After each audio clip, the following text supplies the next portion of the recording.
Welcome to Rustbuster's Installation Guide.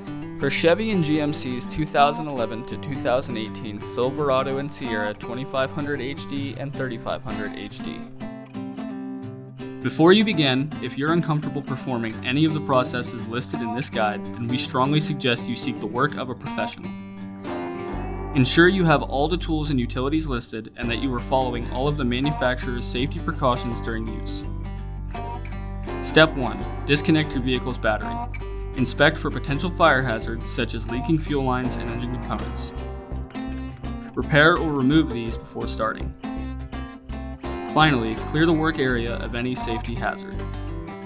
Step 2. Cut off the factory rear shock mount and grind the area free of rust and debris.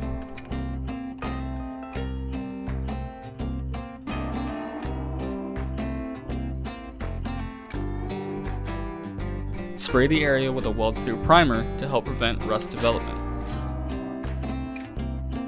Step 4. Hold your replacement rear shock mount up to the spare tire crossmember using the factory parts silhouette to help with the alignment. Following proper welding procedures, tack weld your rear shock mount onto the frame before welding it on fully.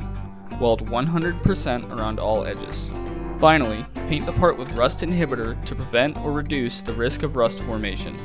We recommend our Rustbuster Rust Converter and Primer Spray Paint. Then you're done.